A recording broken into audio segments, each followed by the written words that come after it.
Kenya inazidi kuimarisha sekta ya michezo ambapo uwanja wa Kirigiti uko hatua za mwisho kukamilika ili kuandaa michuano ya kombe la mataifa ya Afrika.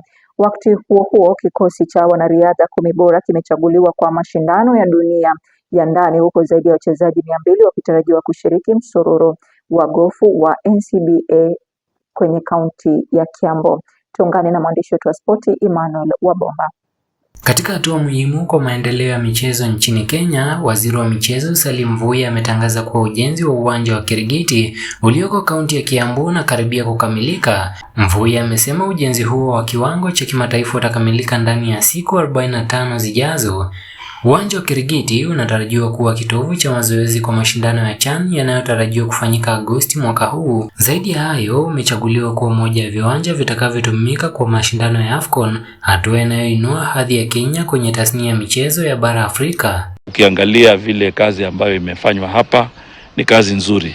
Tuko na zile vyumba ya wachezaji kubadilisha, tuko na sebule ya waheshimiwa wakuu, na tuko pia na sehemu za wale mashabiki na milango ya kuingilia. Kwa hivyo tumefurahi kwamba kazi imefanyika, lakini kulikuwa na utata ambao umechelewesha ufunguzi wa kiwanja hiki, na tumekubaliana na kandarasi na wataalamu wetu kwamba sasa hayo maneno ya mtafaruku yamekwisha, kwa sababu hapo awali juma lililopita tuliweza kulipa huyu kandarasi, na tumeambia pia hawa wataalamu wetu wa Wizara ya Ujenzi waweze kufanya hesabu za mwisho ili tuweze kulipa ile masalio yaliyopo. Katika nyanja nyingine za michezo, Kenya imetangaza kwa fahari kikosi cha wanariadha 10 bora watakaoshiriki mashindano ya dunia ndani yatakayofanyika na nchini China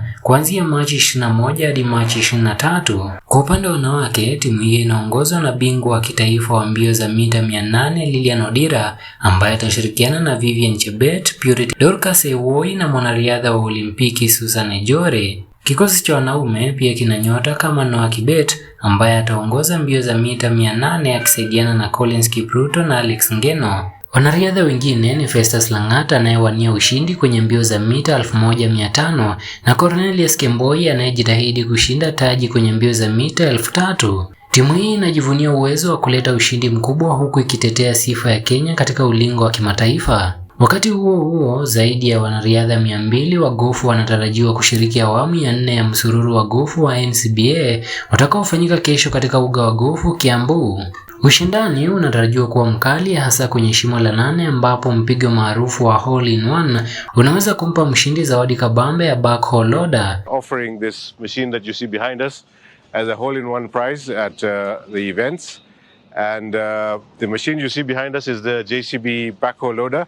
It is our top selling machine. It's actually the world's number 1 selling backhoe loader. NCBA waandaaji wa msururu huo wanasema mashindano haya yamekuwa muhimu kwa kukuza mchezo wa gofu nchini Kenya. We'll be having over 49 games within the series, and out of those games we'll be having a hole in one offered by JCB Ganatra Plant and Equipment, and that's an immense support and an immense contribution and partnership, and is geared towards deepening this particular relationship. Nikiripotia Safi ya Sport runinga Tandao, jina langu ni Emmanuel Wabomba.